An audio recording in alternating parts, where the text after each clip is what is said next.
nanti akan disampaikan berbeda dengan Pak Prabowo yang untuk pengadaan alutsista pun itu harus membentuk suatu PT Teknologi Militer Indonesia yang diisi oleh sahabat-sahabat dekatnya. Nah ini yang membedakan antara kekuatan pergerakan rakyat membangun kekuatan pertahanan ditinjau dari kemampuan anak bangsa dalam mengembangkan industri alutsista nasional daripada sekedar beli bahkan pakai pinjaman luar negeri yang meningkat hingga mencapai 386 triliun rupiah. Pak Todung menyimak mengenai pernyataan dari Sekjen PDIP tadi Hasto Kristianto menyebutkan memang ada pihak tertentu yang diuntungkan dalam pembelanjaan alutsista ini. Apakah ini yang dimaksud tadi in between tadi sehingga kemudian tidak betul-betul memberikan keuntungan untuk Indonesia, Pak Todung? Ya, yang saya inginkan sebetulnya adalah transaksi yang langsung antara pembeli dengan penjual, ya, apapun itu. Dan ini yang mungkin akan bisa menghemat cukup banyak, ya. Karena biasanya kalau ada sesuatu yang berada di tengah-tengah, in between, nah itu ada hidden cost. Tadi sudah dikatakan begitu, ya. Nah, hidden cost ini berapa kita tidak tahu. Ya. Jadi kita ini kan mesti bisa merealokasikan anggaran-anggaran yang ada untuk kepentingan postur pertahanan kita yang lebih baik. Nah, tadi kita sudah bicara mengenai bagaimana kita membangun industri pertahanan di Indonesia. Nah, saya selalu mimpi sebetulnya bagaimana menjadikan industri pertahanan kita itu sebagai bagian dari global supply chain. Jadi kita itu bukan pemain kecil. Nah, bagaimana kita bisa ya ikut dalam global supply chain ini sehingga kita bisa mendapatkan value added dari itu semua. Ini yang saya bayangkan kita harus lakukan, ya. Karena kalau kita melihat Korea Selatan, kok begitu luar biasa gitu. Industri pertahanannya sangat maju. Ya. Negara yang kecil seperti Norwegia itu juga industri pertahanannya sangat maju gitu. Sebagian dari teknologi persenjataan yang dipakai di dunia, ya, dengan Amerika dan yang lain-lain itu dibuat di Norwegia, negara yang sangat kecil. Nah, bagaimana kita menjadi bagian dari global supply chain itu? Karena kita punya resources yang cukup banyak. Nah, tapi kelihatannya kita lebih senang membeli, ya, dan membeli itu belum tentu juga membeli yang kualitasnya paling baik. Kita juga membeli yang second hand, ya. Nah, ini yang juga buat saya ya pertanyaan besar, ya, karena kita ini sudah berhitung cukup detail atau tidak dalam melakukan transaksi-transaksi ini. Ya, Pak Teguh, menurut Anda sendiri industri pertahanan dalam negeri kita mendapatkan manfaat tidak dari pembelanjaan alutsista yang sedemikian besar yang anggarannya naik sampai 65 triliun pada tahun ini, Pak Teguh? Terima kasih. Pada tahun 2012 ketika kita membahas Undang-Undang RUU nomor 16 tahun 2012 tentang industri pertahanan itu, Bang Todung dan teman-teman sekalian, saat itu ada suasana kebatinan yang luar biasa. Kalau kita lihat hasilnya juga cukup progresif, di mana kita emang betul-betul ingin mengembangkan industri pertahanan dalam negeri. Bayangkan, ada prinsip-prinsip dasar misalkan yang kita taruh di sana, di mana kita dilarang membeli alutsista luar negeri jika sudah mampu dibuat dalam negeri. Kemudian kalaupun kita terpaksa beli, maka persyaratannya juga cukup ketat. Misalkan tidak boleh lewat agen, jadi harus G2G, pemerintah dengan pemerintah, atau G2B, pemerintah dengan produsen langsung. Kita ingat Bang Todung, kita pernah batalkan pembelian Leopard dari Belanda waktu itu. Dan kemudian Kemenhan, khususnya Angkatan Darat, tetap bersikeras, itu di zaman Pak SBY, untuk membelinya pun akhirnya langsung ke Jerman. Dan kemudian kita ingat, kita juga di dalam undang-undang tersebut kita katakan harus ada local content dan harus ada alih teknologi. Bahkan bicara soal local content-nya kita cukup agresif mencanangkan, di mana pada saat diundangkan tahun 2013 itu diharapkan 95%, 85%, di mana kemudian tiap 5 tahun harus naik 5%.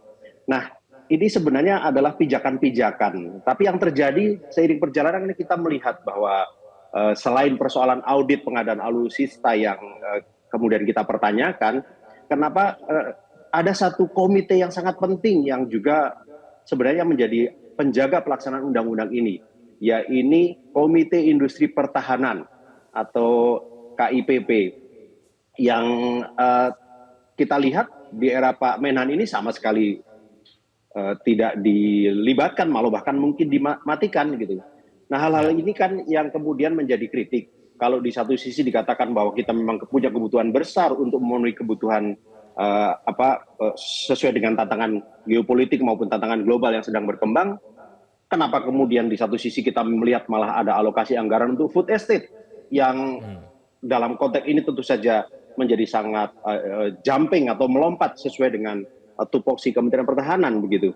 Nah, satu lagi kita perlu mengingatkan kasus pembelian helikopter Agusta AW101 yang akhirnya menjadi persoalan di KPK karena diduga melanggar Undang-Undang Nomor 12. Sebenarnya itu adalah peringatan yang sangat jelas. Ini memang hal-hal yang tadi oleh Mas Adit juga di highlight ya, bahwa transparansi ini menjadi penting. Kita tahu bahwa persoalan Kementerian Pertahanan adalah sesuatu yang sangat strategik, yang kemudian memang juga harus ada ranah yang sering kali disebut sebagai rahasia negara. Tetapi ketika kita bicara postur, kita bicara kemudian rencana strategis gitu, menurut saya kita juga harus membuka diri dan harus lebih transparan. Saya percaya teman-teman di Komisi 1 DPR juga melakukan fungsi-fungsi pengawasan terkait hal itu, tetapi salah satu kritik kita bahwa kemudian aparat penegak hukum seperti KPK kan sama sekali menurut saya tidak bisa menyentuh aspek-aspek yang terkait dengan masalah akuntabilitas di sana. Ya, baik. Pak Rizky, apakah kemudian dalam kemudian melakukan pembelanjaan alutsista untuk kebutuhan pertahanan kita betul-betul memprioritaskan industri dalam negeri? Apalagi kalau menurut Pak Hasto tadi ada sahabat-sahabat Prabowo begitu yang dikatakan Pak Hasto yang kebetulan diuntungkan begitu dari pembelanjaan ini, Pak Rizky.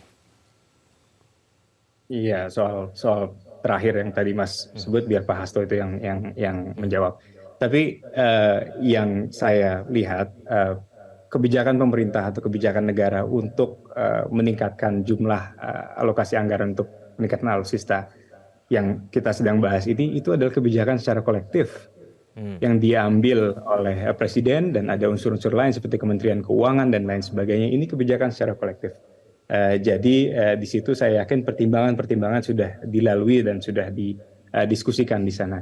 Alasan kenapa negara-negara yang tadi Pak Todung sebutkan memiliki kedaulatan pertahanan dan lain sebagainya lebih mumpuni daripada negara kita, karena mereka sudah mempunyai fondasi teknologi yang kuat.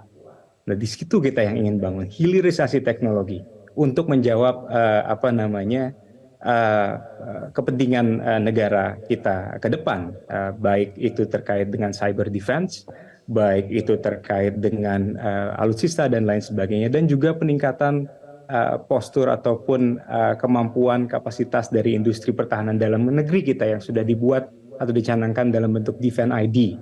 Nah, ini adalah salah satu langkah yang perlu kita gas ke depan, kita perlu dorong ke depan. Pak Prabowo saya yakin satu-satunya calon presiden yang paling mumpuni dan paling mempunyai kapasitas untuk di bidang tersebut. Tapi saya juga yakin banyak PR ke depan, yang pasti banyak PR ke depan. Kita pasti pengen beli yang terbaik. Tapi di dalam geopolitik ataupun di dunia internasional seperti ini, nggak mungkin ada negara yang mau menjual jet tempur yang baru mereka produksi. Pasti kita secara alamiah harus bisa bersikap bijak terkait dengan hal tersebut. Tapi sekali lagi ini masukan yang sangat berarti, terutama terkait dengan peningkatan kapasitas industri dalam negeri dan lain sebagainya. Di situ kita juga mempunyai komitmen yang sangat kuat, dan itu yang menjadi cita-cita negara kita ke depan yang ingin kita wujudkan sama-sama. Ya, Pak Aditya, apakah keadaan dari industri pertahanan dalam negeri kita sebetulnya memang belum mampu untuk mencukupi kebutuhan pertahanan kita, sehingga kemudian harus belanja ke luar negeri begitu? Ya, makasih Mas pertanyaannya. Jadi memang kalau bicara industri pertahanan domestik, kita tidak sesederhana membangun atau menciptakan senjata tertentu. Butuh proses panjang ya, mulai dari research, menciptakan purwarupa, kemudian pengembangan senjata, pengujian, dan standarisasi. Jadi kalau kita bicara industri dalam negeri, tentunya yang harus dilihat kapasitas sumber daya manusianya. Satu hal yang paling penting adalah dalam konteks teknologi pertahanan, maka sumber daya manusia itu menjadi kunci gitu ya. Artinya kita tidak hanya melihat ini dari sudut pandang anggaran pertahanan, tapi juga misalnya anggaran ipteknya seperti apa, kemudian kolaborasi antara dunia riset, dunia akademik, gitu ya, dunia usaha, kemudian dengan dunia pertahanan sudah sejauh mana. Artinya ini bukan satu sektor yang kemudian bisa berjalan sendiri. Tadi Mas Teguh sempat bilang tentang Undang-Undang Industri Pertahanan. Itu kerangka yang menurut saya Indonesia beruntung punya undang-undang tersebut. Karena ada kewajiban dari pemerintah sebagai user untuk turut membangun kemandirian industri pertahanan, walaupun misalnya kita harus mengakuisisi senjata dari luar negeri. Nah, namun tentunya kan kalau biasanya dibilang the devil's in details ya.